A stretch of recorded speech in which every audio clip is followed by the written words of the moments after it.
Deixa eu lhe perguntar antes de começar, tem alguma coisa que você não queira falar, que prefere Importante. que não entre na edição final?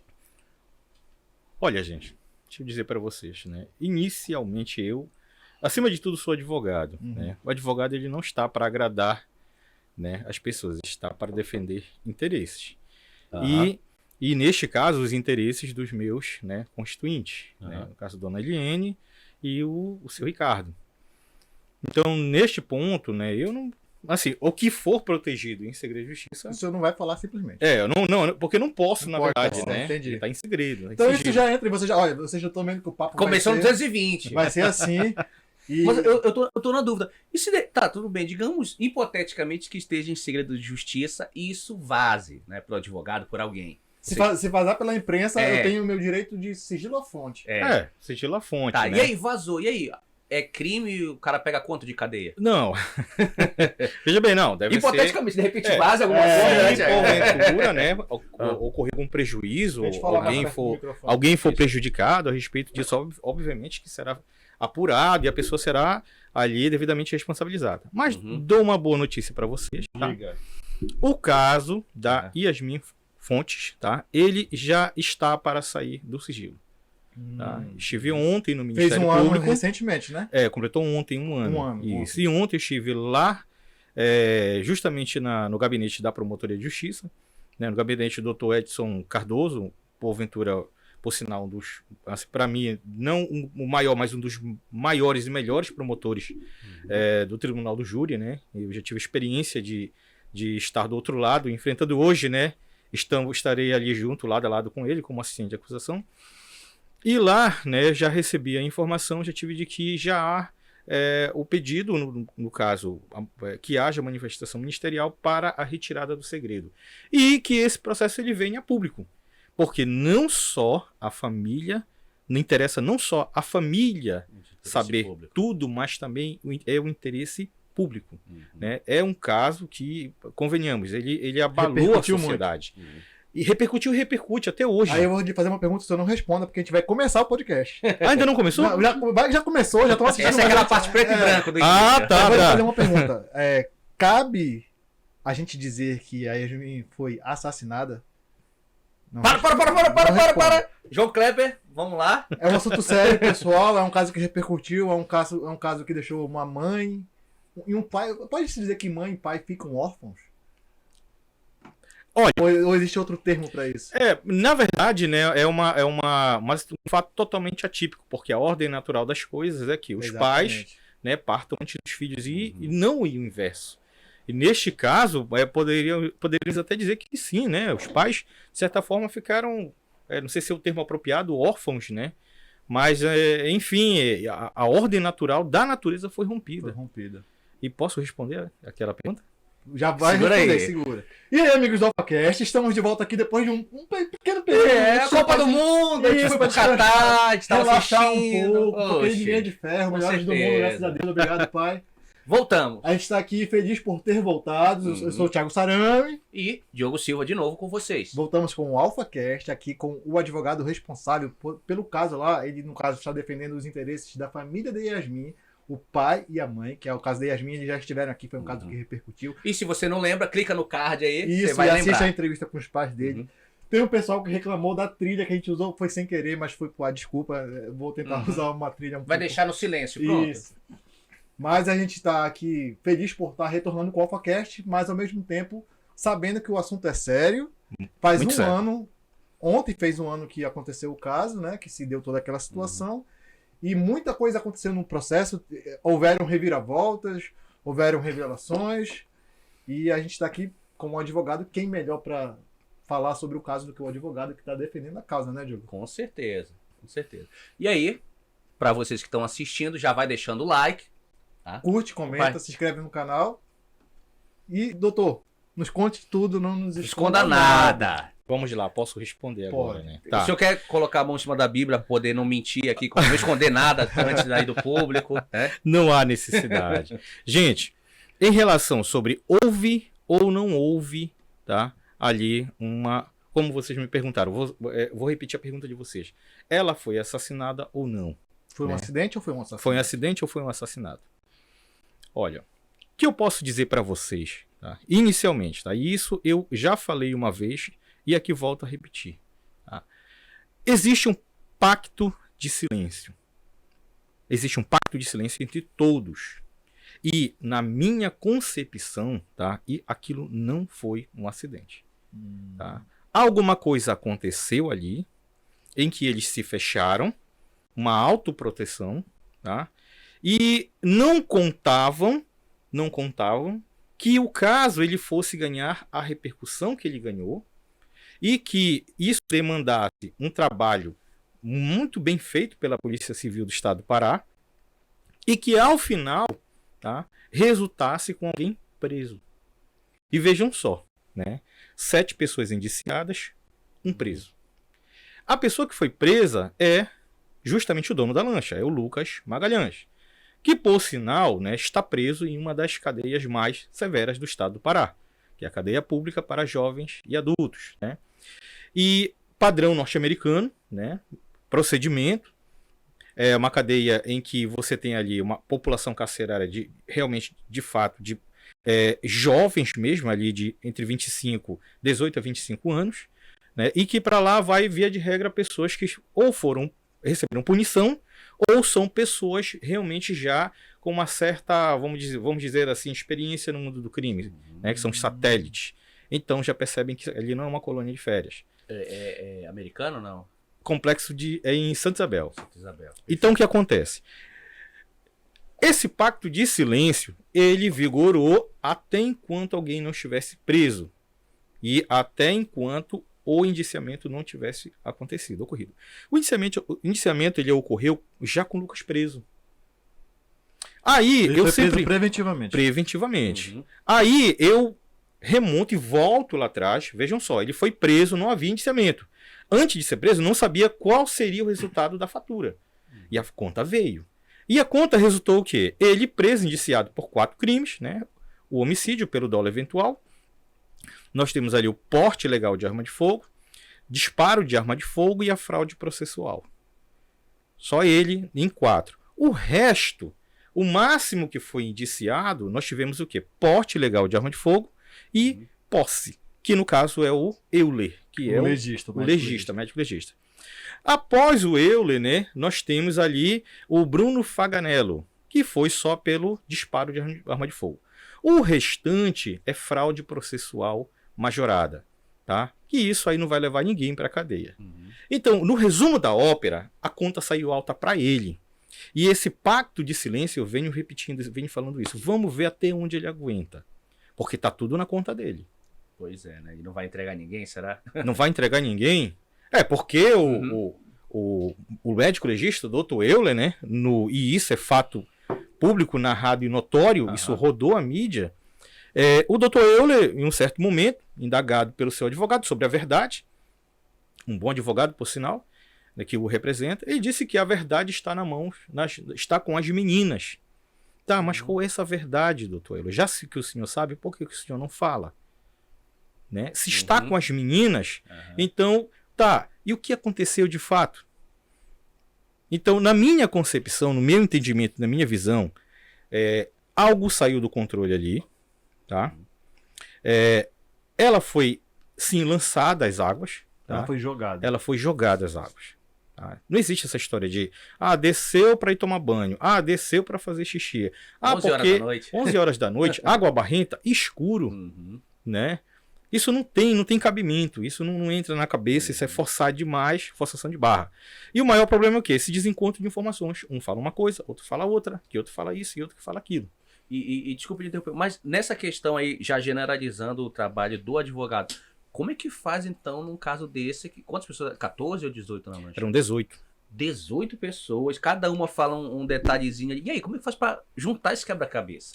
Pois o trabalho ali, que a Polícia Civil, né, do Estado do Pará, mais uma vez, elogio e faço todas as deferências, a polícia ela vai trabalhando ali buscando justamente as contradições. E justamente as pessoas que entraram nas contradições, né, elas foram ali indiciadas justamente pelo falso testemunho. Porque alegaram que onde eu estava eu não ouvi disparo de arma de fogo. Numa lancha. Numa lancha. É impossível. Pelo amor de Deus. Mesmo com a música alta ali. Com fone de ouvido escutaria. Tanto é prova disso que a perícia, né, Uhum. ela constatou que dava para ouvir. E tanto que foram indiciados. Em relação ao Euler, né, Dr. Euler. Uhum. O Dr. Euler, né, eu acho muito estranho, e eu volto à pergunta, né, Uhum. respondendo a pergunta de vocês, né, sobre falar o que desagrada ou não desagrada. Uhum. O meu compromisso, e o compromisso de todo advogado, não é com a OAB, não é com o Ministério Público, não é com o Poder Judiciário, não é com a imprensa, mas sim com o seu cliente. E esta é uma ligação umbilical. E isto nos liga, tá? E que se reflete aonde? Ela repercute na defesa dos interesses do cliente. Eu acho muito estranho, né, que este médico legista, Uhum. a pessoa mais velha entre todos, né, uma pessoa com uma formação em ciências biológicas, em que fez um juramento pela vida, Exatamente. né, porque nós temos um código de ética, né, Médico. de medicina, código médico, que um dos princípios é o que? A preservação da vida. E este cidadão, sabe, passa ileso. Uhum. Tá todo mundo esquecendo do Dr. Euler. Ah, não, olha, o foco, né? Ah, não, o culpado, o responsável é apenas o Lucas. O Lucas, ele vai responder na medida da culpabilidade dele. Tá, mas e o Dr. Euler?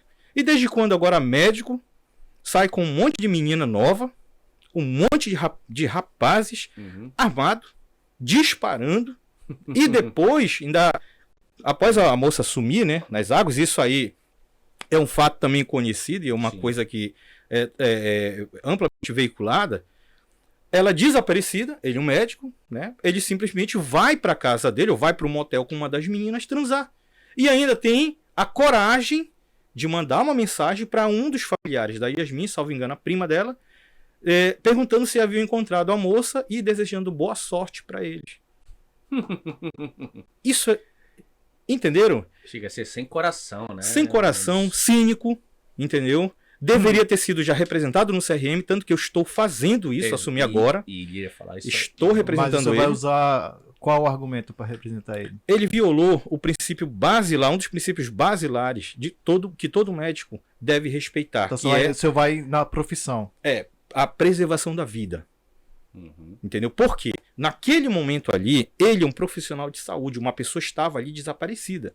Não se sabia o que tinha acontecido, se tinha se machucado, se estava viva, como estava. Qual é o papel de um profissional médico em um momento e uma situação ali em que a questão da vida está ameaçada e não se sabe o que aconteceu? Qual é o papel de um profissional médico? Ele vai pular na água para buscar essa pessoa? Não. No mínimo ele tem que ficar ali, não, vou ficar aqui, e para que eu possa prestar os devidos primeiros socorros em caso de resgate. E o que fez o Dr. Euler? Foi transar. Pegou uma das meninas que estavam ali, foi para um motel e foi transar. E eu não vejo ninguém falando isso, eu não vejo ninguém. Sim. E tanto que, neste momento, este advogado está falando. Tanto que eu vou representá-lo no conselho de ética dele, tá? Ele vai sofrer sim uma representação, isso aí ele não vai escapar, até porque este é um desejo da família, e ali vou materializar o desejo da família, porque este é meu papel, representar os interesses da família. E voltando para o processo, digo a vocês, essa festa, esse estilo de festa que eles fazem, ou que eles fizeram ali, que resultou no trágico falecimento da Yasmin, eles já vinham fazendo antes. Tem uma página do Instagram, deixa eu lembrar o nome dela, acho que é uma das que estavam também lá, acho que é Karen. Uhum. E até hoje isso é público, tá lá, se vocês acessarem a página dessa moça, está lá a festa do Halloween deles, a Tropa do Mantém. Está lá Dr. Euler, que negou que não conhecia, que não tinha relação, que não tinha contato, né? Está lá, enfim, um dos advogados que representou a primeiro momento, o Lucas. Mas aí eu chamo a atenção de vocês que, inclusive, né, tem gente armada na festa. Nossa. De PT na cintura, tem. Nessa do Halloween. Nesse vídeo tem, porque eles colocaram, eu não sei como é que chama aquela figurinha, que é um foguinho que fica, né, para esconder a arma. Mas se você for fazendo aquele, tá lá. o print não, é o print tela, né? você consegue pegar. Então, congelando, print tela. Vai você frame consegue. a frame. Isso. Tanto que eu fiz, peguei. Uhum. Tá lá. Tem um advogado de PT na cintura, amigo.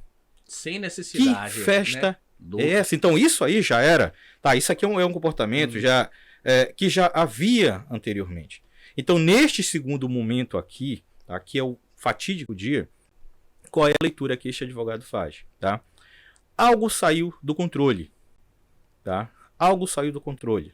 E ela foi empurrada para as águas. Essa história de que pulou porque quis, Uhum. desceu para fazer xixi, isso não existe. Entendeu? Isso aí é subestimar a inteligência de todo mundo. Doutor, deixa eu lhe perguntar, o senhor teve acesso também ao o laudo ali do legista, Sim. certo? Perfuração de bala, alguma coisa estranha assim. Tinha ou o senhor não pode falar disso ainda? Olha, não tinha. Não. Nem, a gente perguntou também pros pais, mas vale reforçar, nem abuso sexual, algo do tipo. Não também. tinha, não. Isso também não tinha. Alguma coisa de droga no sangue? Foi... Drogas também não. Não, né? Tá? Isso não tinha. Uhum. Isso aí eu tenho que ser honesto e dizer, não tinha. E o que torna a morte mais estranha. Estranha né? ainda. Agora deixa eu ver se eu entendi. O senhor diz que agora com essa condenação que já aconteceu uma condenação, certo? Ou Não. Aconteceu Houve- uma prisão preventiva. Houve o indiciamento, Indiciamento. né? Lucas está preso justamente por conta de que não foi só um fato, apenas um fato. Lucas está preso por conta do sumiço da pistola, né? E essa pistola magicamente desapareceu, né? A 9mm dele. Que hora ele na polícia fala que não atirou, depois na marinha foi lá e falou que atirou. Além disso, né? Ele estava mandou desmontar a lancha onde tudo ocorreu para retirar o sistema de som, tudo, e ele já iria vender. Então, tanto que por isso está respondendo por fraude processual. Coincidências, né? Então, o que acontece? Ele começou a atrapalhar as investigações, entendeu? Começou a atrapalhar as investigações.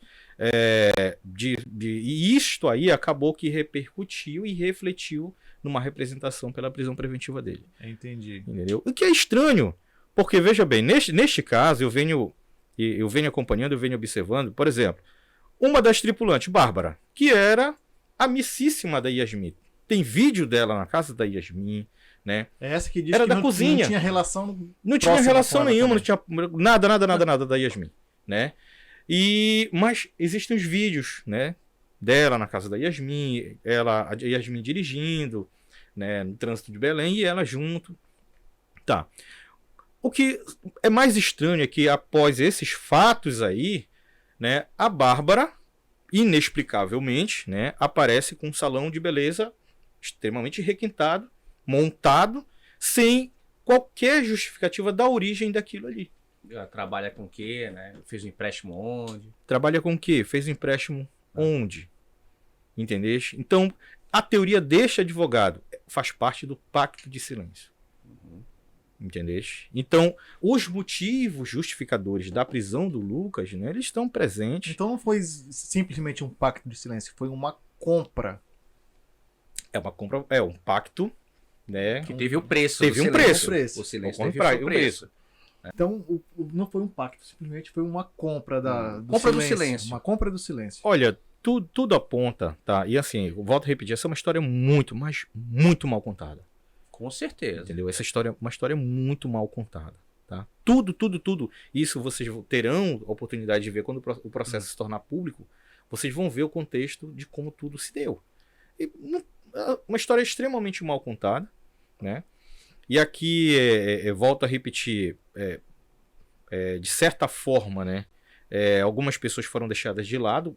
Volto a repetir, o Euler, não sei por que o Euler não foi representado.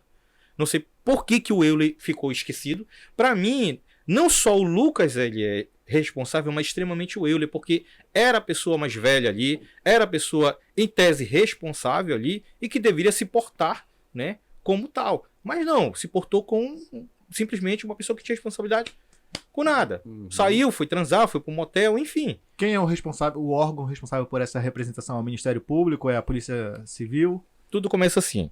A parte investigativa é por conta da Polícia Civil do Estado do Pará, né? Então, após a conclusão do inquérito, é elaborado um relatório, e neste relatório é que a autoridade policial ela vai chegar à sua conclusão. pelo indiciamento ou não indiciamento de determinada pessoa. Neste caso, né, com o relatório, houve indiciamento das 7 pessoas. Tá?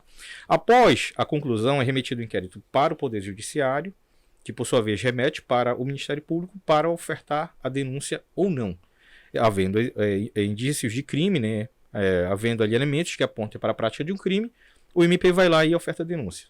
Né, e no caso já foi ofertada, já foi recebida, inclusive, e a audiência já está marcada, que é o dia 17 do mês que vem. Nossa. Aberto ao público, não? Tudo aponta que vai ser, porque justamente está sendo retirado o segredo de justiça. E nesse caso... Mas aí... vai ser tribunal do júri já ou não? Não. Essa segunda fase, tá, a fase judicial, nós temos ali a fase de instrução processual. Então, a fase ainda com juízo singular, tá? Conduzida pela magistrada responsável da segunda vara, Tribunal do Júri, que lá tudo que foi produzido aqui na fase policial será repetido lá em juízo, né, e se tornar prova. E onde este advogado está trabalhando para que a verdade ela apareça. Tá? Acareações, né, vou certamente pedir acareações, porque as mentiras são tremendas, os desencontros são terríveis. E isto já na segunda fase, nós vamos estar atuando justamente em cima disso. Perícias que faltarem ainda, a gente vai estar solicitando também. Né? E após tudinho isso aí, o que acontece? A juíza, ela profere uma decisão. Essa decisão não é de análise do mérito. Tá? É uma decisão interlocutória em que ali ela vai decidir. Tá? Ou pronuncia, né, o réu, que é pronunciar, é mandar ele para o tribunal do júri, que é o tribunal competente para julgar os crimes dolosos contra a vida. Ou então, o que acontece? Ela não pronuncia, tá, o réu, ou então ela absolve ou desclassifica, né, para homicídio doloso ou de homicídio doloso para homicídio culposo. Tá? Neste caso, eu não tenho dúvidas de que ele será pronunciado. Não só ele, mas a gente vai trabalhar porque naquele banco dos réus não deve estar apenas o Lucas, mas mais pessoas. 18 pessoas. Mas mais pessoas. Inclusive, né, queremos saber, e este advogado quer saber, que segredo é esse que está com as meninas. Exatamente. Né? Qual é este segredo que está com as meninas? Do Lucas, a responsabilidade dele já está ali desenhada e formatada. Agora, cadê a responsabilidade dos outros? Né? E este segredo é que nós vamos trabalhar para que a verdade ela apareça. A história é muito mal contada. Perfeito. Você quer mais uma água aí? Ainda tem um pouco de tempo. Perfeito. Eu vou fazer uma pergunta aqui que talvez seja idiota, mas Já é idiota. Não faz, mas é outra interrogação que surge na minha cabeça. Existe alguma possibilidade da Yasmin estava grávida no momento? Ou... Não. Sem possibilidade alguma. Eu viajei. Não, mas é possibilidade. É uma possibilidade, porque... Não. Deu fim nela aí pra poder tô tentando encerrar pensar um em problema, motivos, de porque repente. outra pergunta que me surge é o seguinte... Motivos pra matar uma Que moça, motivo pra né? matar ela? O senhor acredita que foi algo planejado ou foi algo que deu errado e escalou para aquilo ali no momento sem planejamento algum? A segunda alternativa. Algo não planejado, fugiu ao controle, mas como todos estavam ali, opa, pera lá, olha, eu vou fazer de conta que eu não vi, eu vou fazer de conta que eu não ouvi. E todos nós vamos falar a mesma coisa. O problema, né, é que, eu sempre digo, a verdade é uma só. O que você presencia, o que você de fato viu hoje, passa um ano, um mês, você repete. Vai mudando. 6 meses você repete, um ano você repete. 10 anos você esquece, às vezes até se era dia ou noite. A cor da roupa, até o endereço você esquece, mas o fato não. A mentira, você conta uma história aqui agora, 10 minutos depois você já começa a mudar. 1 hora depois, já começa a mudar totalmente diferente. E aí, no dia seguinte, você já nem lembra o que você falou a primeira vez. E você já conta uma outra história. E nesse caso, o que se desenha? Entendeu? Nesse caso, o que se desenha? A gente tem mentiras atrás de mentiras. E aí, o elo dessa mentira, né? Ele está lá custodiado na casa de detenção para jovens e adultos. E vamos ver até onde ele suporta, né, segurar todo esse problema. Doutor, eu vejo que esse caso, ele reflete muito. Tudo bem que o indivíduo foi preso, né? Por enquanto ele está preso ali. Mas me parece muito o caso clássico do Brasil, que infelizmente a grande maioria da população perdeu a fé na justiça brasileira. Não existe, é motivo de chacota, porque a gente vê que basta a pessoa ser influente ou principalmente ter muito dinheiro que ela se livra da cadeia. Então, infelizmente, a visão da grande parte da população, a justiça só serve realmente aos ricos, né? Nessa questão, falando de dinheiro. Porque ele consegue pagar bons advogados, ele consegue adiar uma possível prisão durante décadas, às vezes ele nunca é preso. E pior do que isso, às vezes ele vai pra política, ele é eleito, ele ganha um cargo, ele passa no concurso público, e essas coisas absurdas deixam a população revoltada. O senhor acha que, tudo bem que a gente já tem um preso, que neste caso da Yasmin se repetiria essa tônica? Não. Não se repetiria, né? E aí, enfim, eu tenho que concordar em parte com algumas coisas que você me falou, né? Uma delas é que, de fato, ele tem dinheiro para pagar uma boa banca de advogados e mudar quando quiser. Olha, esse aqui hoje me satisfaz, amanhã não satisfaz, contrato outra banca, vou atrás de especialistas. Enfim, ele tem condições, né? A própria conjuntura social dele denota isso, demonstra. Tanto que foi preso, né, de posse de um carro, digo aí, quase R$500 mil. Nossa. Que acabava de trocar, na verdade, tinha acabado de trocar por outro, né, que anteriormente era o mesmo modelo, que era uma SW4, aquela, acho que Diamond. E ele foi preso na posse de outra. Nossa. Ficou velho, eu vou trocar. Entendeu? Salinas, por exemplo, né? Vocês lembram do episódio da carretinha que atolou em Salinas? Era dele, né? A carreta Magalhães. Quanto uma daquela? Né? Meu Deus. Nas redes sociais, né? Isso é interessante. Esse caso ele é totalmente diferente, né? Até porque a gente tem muito a questão das redes sociais acompanhando. E nas redes sociais eu vi uma página, né, tratando sobre isso, falando, identificando que era dele.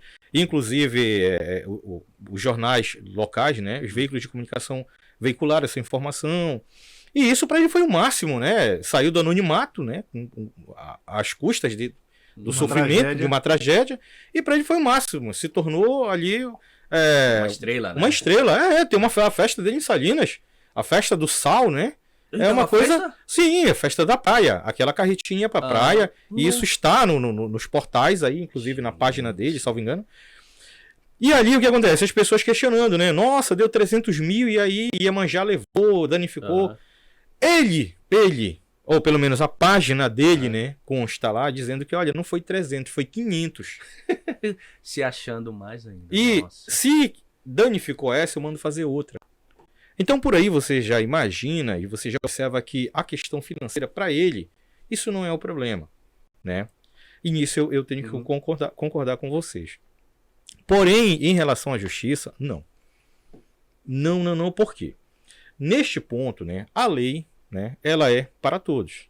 E como eu iniciei aqui conversando com vocês agora há pouco, né, a defesa trabalha para, no julgamento, ainda que a pessoa seja culpada ou que ela tenha praticado em tese determinado delito, nós trabalhamos para que o julgamento seja justo, o juiz seja imparcial e nós trabalhamos para que a imparcialidade seja garantida, né? O Ministério Público ele respeite e atue como de fato fiscal da lei, né? A autoridade policial ela possa ali de fato exercer o seu trabalho investigativo, respeitando as garantias fundamentais daquele acusado ou daquele investigado, e ao final seja dada uma decisão que é justa, na medida da responsabilidade da culpabilidade daquele cidadão.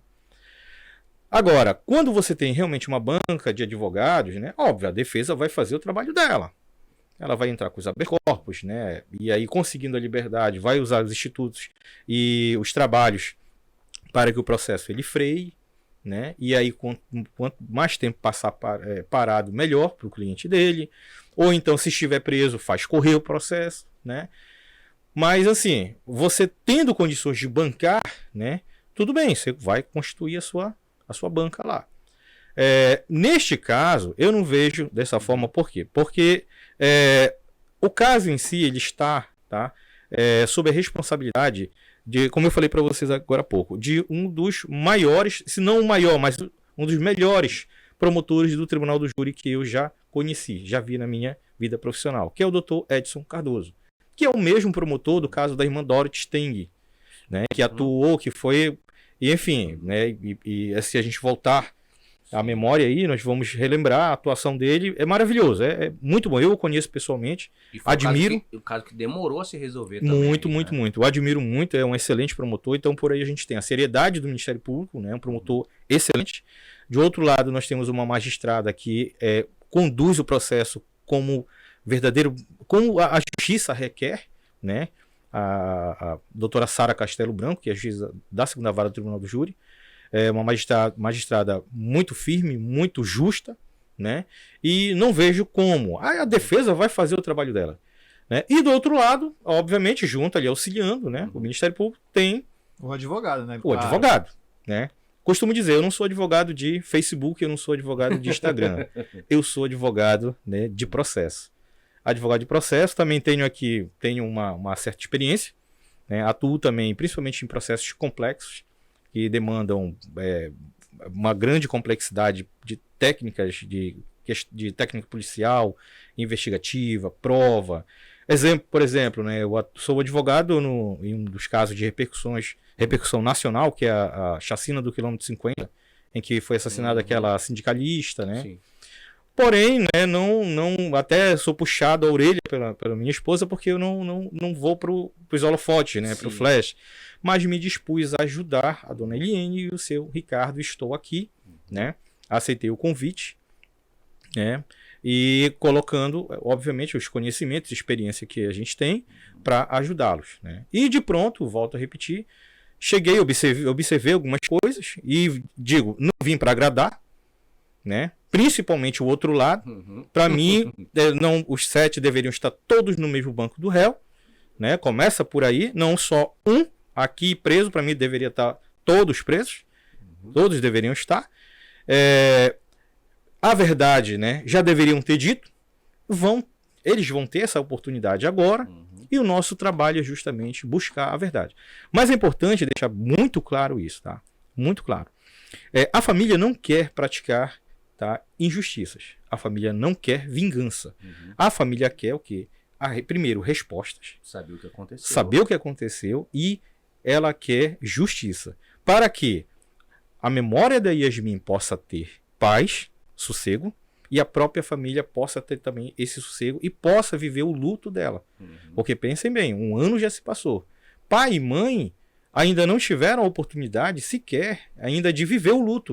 Porque ainda estão na luta, lutando ainda. Lutando para saber o que foi e quem foi que fez ou quem praticou, né, essa conduta que resultou no falecimento dela. Doutor, eu tendo a concordar com o que o senhor disse, em parte com o senhor também, sobre a sua resposta. Perfeitamente, mas a democracia é isso, né?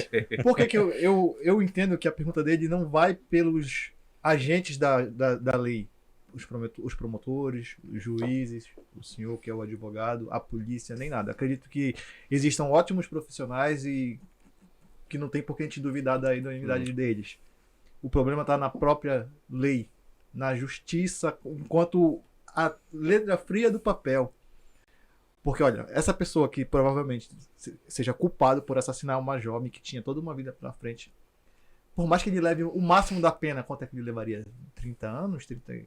Depende, né, depende da qualificação do crime. Mas se aqui ele no for... Brasil, no máximo, é 30 Por anos exemplo, o cara ficar preso, né? Por exemplo, 30 anos, não, ele não vai ficar preso 30 anos, lógico. ele vai cumprir um texto, vai ter bom comportamento, vai ter não sei o que. No final, ele vai ficar 6, 7, 8 anos preso no máximo, isso se ele pegar a pena máxima. Aí depois ele já reduz, já pega um semiaberto. É nesse sentido que eu acredito que a lei parece que não funciona, parece que vale a pena às vezes cometer o crime compensa no Brasil. Compensa. Porque eu mato alguém que é um estorvo pra mim, que tá me atrapalhando, fico 8, 7 anos preso, porque às vezes vale a pena, o cara me atrapalha demais. Aí eu vou acrescentar só pra passar a bola pro senhor, o caso famoso que virou documentário e a gente conhece, da Daniela Pérez. Os indivíduos fizeram o que fizeram, o casal lá, né? Aquela morte horrenda ali da atriz. E pouquíssimos anos já estavam livres. Estavam na rua. É nesse sentido que a gente Isso acredita que a sociedade olha uma coisa dessa como uma pessoa que assassinou a outra. Suzane Richthofen, universidade. Não passou uma década presa. Na universidade, gente. Gente, Vejam bem, tá? A questão da punibilidade no nosso sistema de justiça brasileiro, né, de fato, prevê essas progressões, diferentemente do sistema norte-americano. Lá, se é 10 anos, é 10 anos. Acabou. Né? Aqui não, nós temos o sistema de progressão, né, da ressocialização do preso. Tá? Não estou passando pano. Uhum. Tá? Não estou passando Pega pano. o pano aí, Diogo. Tem pano aí? Passa logo aí na minha. Eu não estou passando pano, tá? Para preso ou para quem é condenado. Ou para quem pratica delito. Mas, vejam bem, um dia, aliás, 1 hora dentro de uma casa penal brasileira é uma eternidade para qualquer pessoa. Eu acredito que seja um inferno na Terra, mas ainda acredito que inferno seja na Terra. pouco. É pouco. É o inferno na Terra. Então, o que acontece? Vocês ainda não tiveram oportunidade, né? Não, ainda Ser não, preso, graças a Deus, ainda não. Não, preso não. ainda não tive essa oportunidade De conhecer. Infelizmente, O nosso sistema penal paraense, né? Após aí aquele problema que houve das casas penais, né? Então, o nosso sistema penal ele ficou bem mesmo rígido. Hoje é muito rígido mesmo, né? Hoje a CEAP ela vem fazendo um trabalho, hoje cadeia é cadeia mesmo. Não existe essa história mais de televisão, ventilador, isso não existe não. Entendeu? Então lá preso agora é preso, procedimento, e, enfim. Mas hoje visita íntima ainda tem direito. não tem mais. não. Hoje visita íntima não tá tendo, tá? A saidinha ela não tem agora por lei realmente, Acabou, foi sim. retirado, acabou. E o que acontece? Hoje, né? Como eu disse para vocês, 1 hora dentro do sistema penal, e olha que eu vou lá para falar com os meus clientes. Eu não fico na ala, eu não fico na carceragem, eu fico em uma sala reservada, né, o parlatório, em que eu vou lá entrevistar e conversar com o meu cliente. Aquilo ali para mim já é aterrador. Nossa. Entendeu? Aquilo ali já é Imagina. aterrador. Agora imagine para aquele que está lá um dia, 10 dias, 1 mês, 6 meses, 1 ano, 2 anos. E sem contar, vejam só, o processo penal em si ele já é uma pena, né? É uma espada na cabeça. Você não come, você não dorme, né? A sua vida ela para. Enquanto não se resolver isso aqui, outros projetos de vida vão ficando para frente. Eu falo isso por conta de experiência, né, que lido com os meus clientes e sei como é que é isso aí. E o próprio processo penal em si ele já é um cumprimento, já é uma punição muito severa. E a prisão, né, é a efetivação desse cumprimento. Então, é pouco, né, como você disse, também concordo. Né, sou advogado, porém, né, eu também vejo, né, eu defendo os interesses dos meus clientes, porém, vejo que também é pouco. Né, deveria ali haver mais determinados casos, numa severidade maior, porque muitas vezes a cadeia ela vai se tornar simplesmente uma escola ou uma faculdade do crime. Né? Porém, como eu disse para vocês, ninguém quer estar lá. Mas sabe por que a cadeia só se torna uma faculdade do crime? Porque o cara vai lá, passa 4 anos e sai. Pois Se ele fosse lá, passasse 40 anos, ele ia sair vovozinho, não ia conseguir atuar na sociedade porque ele aprendeu na cadeia. O João de Deus aí, né? Acho que foi o quê? Pegou 200 e poucos anos, não lembro agora. Aumentou a progressão dele. Pode aprender o que quiser. Agora Vai ele sair velho, vai fazer o quê? Vai soltar com bengala na rua? 200 Agora o anos cara de vai, cadeia. passa 4 anos aprendendo todas as técnicas do crime. Aí ele sai formado. especialista, experiente. Como eu disse para vocês, tá? É o inferno na Terra. Tá? Ninguém quer estar lá. Tá? E eu garanto para vocês que o Lucas Magalhães já pensou, já repensou. Tá pensando na vida. E está pensando. Né? Ele não está numa colônia de férias e também não está em Jurerê Internacional. A Jurerê Internacional é top. Firme. Como nas postagens dele, né? Vive em Jurerê Internacional, lá não é Jurerê e também não é internacional, é nacional. Né? E o sistema é bruto e muito pesado. Doutor, o senhor está falando a questão dele na cadeia, do Luca, né? Algo me veio agora na mente, é o seguinte, que foge, é um caso totalmente estranho, porque ele, só me confirme, ele é o que tem mais... né? Então, geralmente o que a gente vê é o cara que tem mais dinheiro fora da cadeia e os que tem menos dentro. A gente viu o inverso, ele foi o primeiro que foi logo. E aí, emendando na pergunta dele, eu quero saber assim, ele é o principal responsável, a priori, né, pelo que eu entendo do caso, por ele ser o dono da lancha, ou porque realmente a justiça entende que ele provavelmente seja a pessoa que Entre aspas. ocasionou a situação? Ou é só por uma questão, ele é o responsável porque ele é o dono, ele... Não, na verdade, primeiro ponto, a questão do como ele é o que mais tem, é o primeiro que está preso, isso se reputa, ou isso se explica justamente pelo fato da ousadia dele, porque quanto mais se tem, mais se acha que pode, né? Então achou que podia tudo, e não é muito bem assim, né? A maior prova está aí, está preso, né? Então essa história de, vou desmontar a lancha, né? Vou fazer e acontecer porque eu tenho dinheiro. Tá, e aí teu dinheiro agora? Tá preso, né? Advogados, contrate, habeas corpus, lute, né? Mas está preso. Aí, no segundo ponto, o fato dele estar ali como principal responsável justamente porque ele era o proprietário da lancha, ele ali agiu com imprudência, né? Ele agiu ali com imperícia, né? Ele agiu com, assim... Assumiu o risco. Assumiu o risco final de tudo. Mesmo que a justiça conclua no final de tudo que não foi ele que, entre aspas, puxou o gatilho, digamos assim, ainda assim ele tem essa responsabilidade toda. Ele é o dolo eventual, né? Uhum. O dolo direto é aquele, quero fazer, quero te matar. Chego aqui, pego esse peso aqui e dou aqui na sua jugular até furar, cortar, pronto, te mato, vai sangrar até a morte. Isso foi muito específico, eu fiquei com medo. Continue. Aí tem experiência. Aí, no dolo eventual, eu pego o meu carro, ligo, né? Uma avenida movimentada, cheia de criança, eu simplesmente, não, essa aqui é minha pista de corrida agora.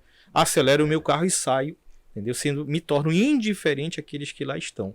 E para mim o que der, deu. Entendeu? Então eu assumo o risco da minha conduta, não aponto especificamente quem eu quero matar, porém eu sou indiferente quanto à minha conduta. O que der, deu. Entendeu? Então neste caso, né, ele está indiciado justamente por isso. Entendeu? Então, direção sem habilitação, né? Ele não tinha habilitação para conduzir, para pilotar. Isso é fato público e notório, isso aí as mídias gerais já comentaram a respeito disso. Ausência de colete, equipamento de segurança, né? Isso também é fato público e notório.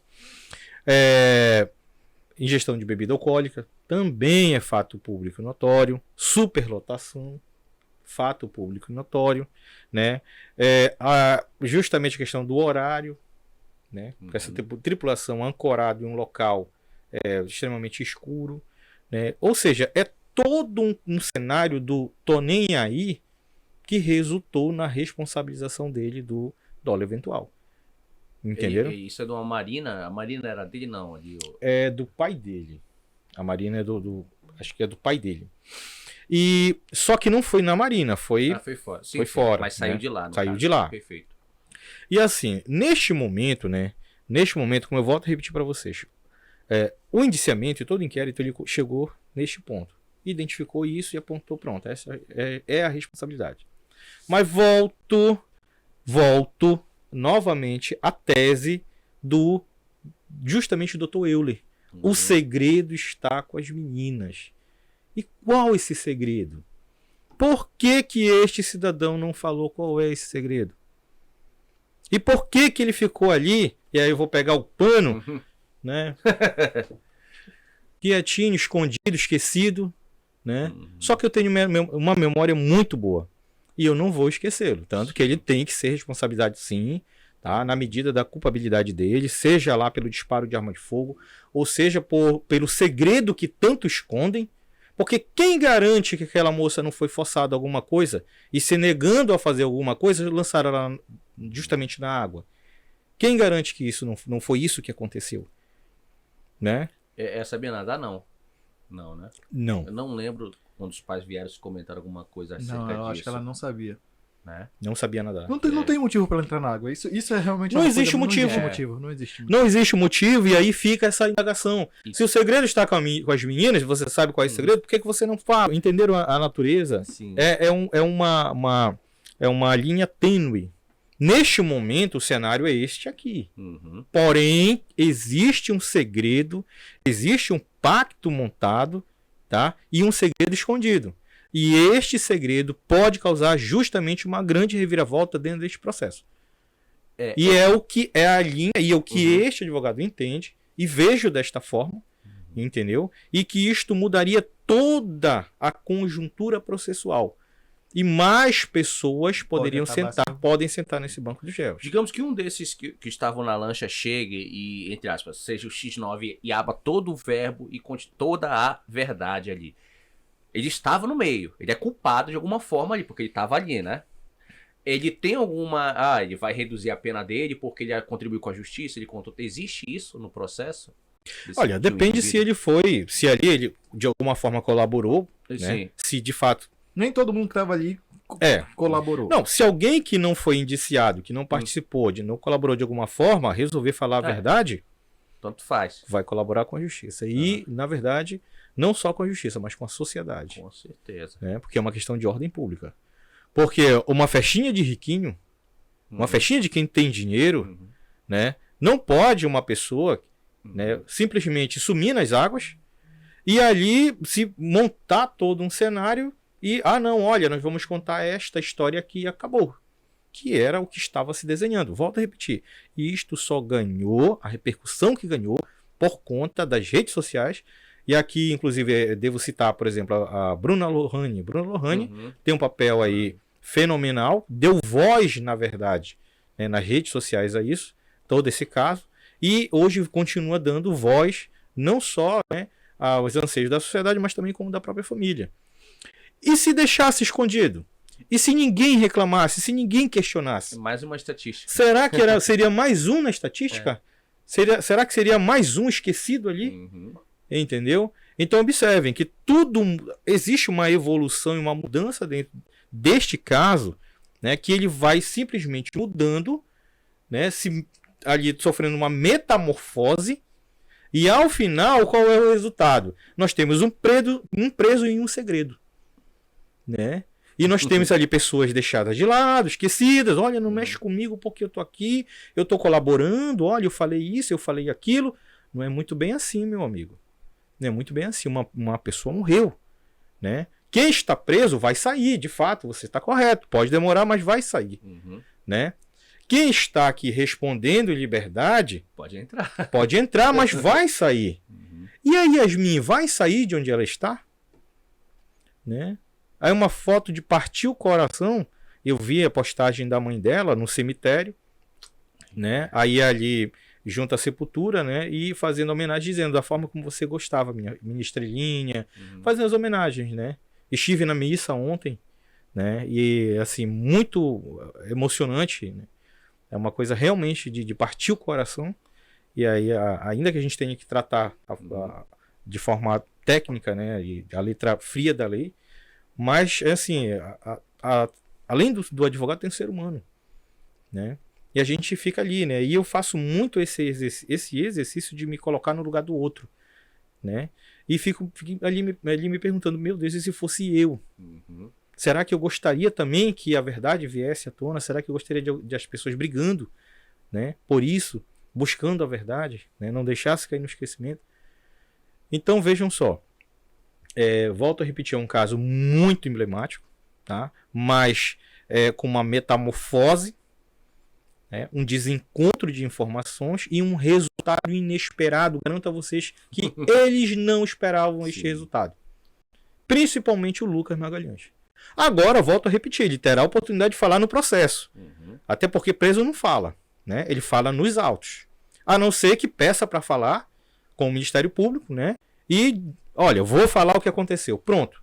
Vou falar o que aconteceu foi isso, quem jogou na água foi fulano, né? Tentaram fazer isso, ela não aceitou, ou então, olha, não, aconteceu isso dessa forma, dessa outra forma aqui, e eu quero falar a verdade, quero colaborar com a justiça. Né? Terá ali suas reduções, aliás, as suas benesses, né? Pela confissão, enfim, e resolva falar a verdade. Ponto. Mas vejam só que ele nunca estava para imaginar que tudo se desenrolaria dessa forma. E na conta dele, né? Pois é. E deixa eu lhe perguntar uma coisa, doutor. O senhor não tem medo, como advogado, de casos assim, de... Querendo ou não, é alguém poderoso na sociedade, alguém influente, alguém com muitos recursos, né? E a gente vê, às vezes, muito em filme, né? Esses filmes de gangster, esses filmes assim que... Bem, o pessoal não tem apreço nenhum pela vida, né?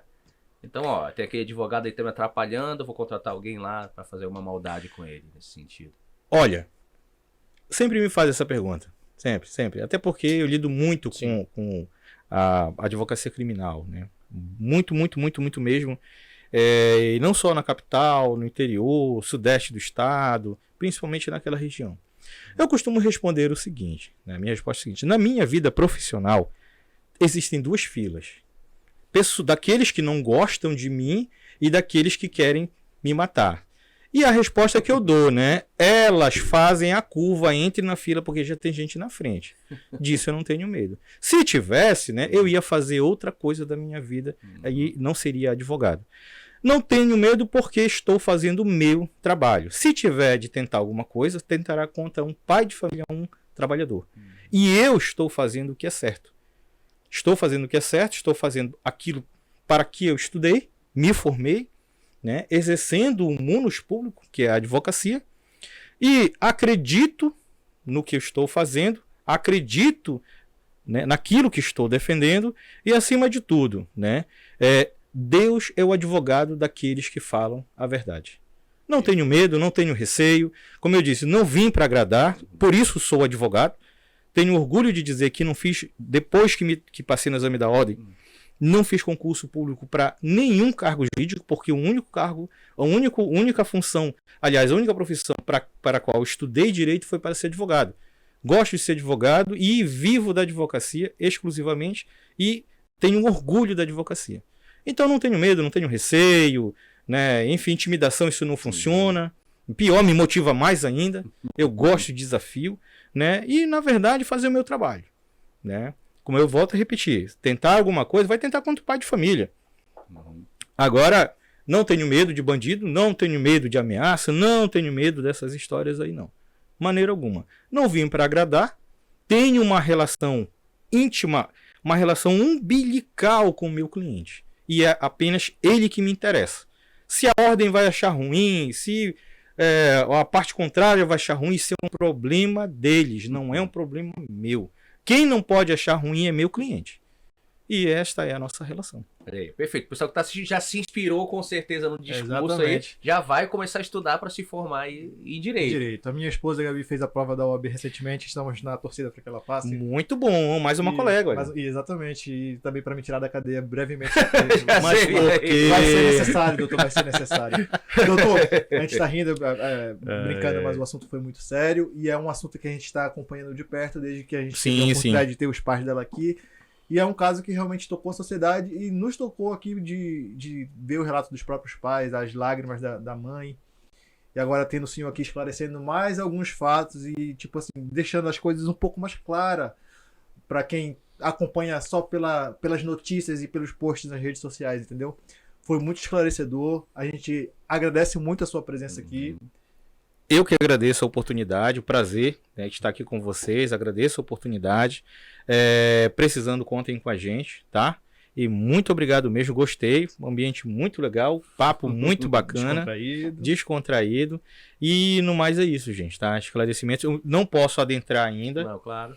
Obviamente, depois que abrir o sigilo, a gente vai conversar aqui com o senhor traz o papel, o processo. Posso trazer sem problema nenhum, apontar ponto a ponto, dar nome aos bois, entendeu? Exatamente. E botar os pingos nos is. Né? Mas tem aqueles outros, por exemplo, da Dora de Steng também, que já foi encerrado esse. Já, esse já... uns anos. Marcar outro dia para ele vir falar desse caso aí. Emblemático. Olha, o que está agora, né, emblemático, esse que eu falei para vocês, que é a chacina do quilômetro 50. Né, este aí eu represento um dos réus e ele já vai a julgamento, já vai para a fase do tribunal do júri. Né? Já pedi, né, para que a magistrada corre lá pela comarca de Baião, esse aí, para que já possa designar a data de julgamento, né? E este aí também é de repercussão internacional. Nesse caso, o senhor está defendendo? Estou por um dos réus. Um dos réus. Isso. O que acontece? Este caso teve uma repercussão internacional. O Alto Comissariado da ONU, né, fez recomendações ao governo brasileiro que investigasse o caso. Roberto Cabrini, né, a equipe do Câmara Record esteve na região. Tem um especial, inclusive tem no YouTube um especial tratando só sobre o caso. E o primeiro dos réus, né, existem 3 presos. Está o fazendeiro, Fernando Rosa, o Valdenir né, que era o funcionário do fazendeiro, e está o Cosme, que eu represento, que é um dos acusados de ser um dos autores do fato. 2 já foram mortos, né, em troca de tiro, confronto com a polícia, e existe um foragido.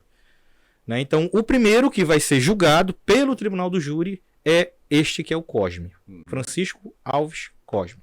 E já se sabe qual foi a motivação do crime, alguma coisa assim nesse sentido? Olha, este eu posso falar porque já saiu o segredo de justiça, né? Esse, sinceramente, honestamente, analisando, é também um processo extremamente técnico, muito técnico. Muitas medidas cautelares, interceptações telefônicas, extração de dados, busca e apreensão, enfim, muita coisa mesmo, muito técnico. Neste aí, especificamente, a minha conclusão é a mesma conclusão que o primeiro delegado teve ao ter contato com o processo, que foi um latrocínio. Porém, como dentre as vítimas ali existia uma sindicalista, então chamou a atenção, né, do cenário nacional. E aí entraram, né, os órgãos de defesa, direitos humanos, e aí até a própria ONU, né, fez recomendações ao governo brasileiro. E aí, a partir daí, foi designada uma força-tarefa, que montou-se essa força-tarefa, e aí pronto, já saiu, né, e esta é a conclusão, está lá no processo, a conclusão do primeiro delegado. Latrocínio, que já ganhou uma outra roupagem. Uma questão política, né? Uma questão política já para um homicídio motivado pela luta pela posse da terra. Entendeu? Que aí já envolve o fazendeiro, que foi dentro das terras dele, tinha funcionários dele foram assassinados, e teses mirabolantes surgiram, até de que ele integrava uma facção criminosa, que ele tinha pista de avião dentro da fazenda para o tráfico internacional de drogas. É processo cabeludíssimo. Nossa, esse aí então passa noites e noites. Então já percebem que eu venho de... Olha aí, carimbado já. Já venho de situações que faz o couro ficar grosso mesmo. O senhor volta aqui para falar desse caso e de outros que a gente vai gostar muito. Volto com todo prazer. Pessoal, eu espero que vocês tenham gostado aí desses esclarecimentos. A gente deseja que os pais da Yasmin alcancem a justiça que eles tanto buscam, que eles possam parar de lutar para finalmente viver o luto, que quem for culpado seja condenado, quem for inocente seja inocentado. Muito obrigado, doutor, mais uma vez. A gente se despede aqui e a gente se vê no próximo, Diogo. Com certeza aí. Já curte, se você não curtiu, compartilha e segue a gente nas redes sociais. Muito obrigado e até a próxima. Valeu. Tchau.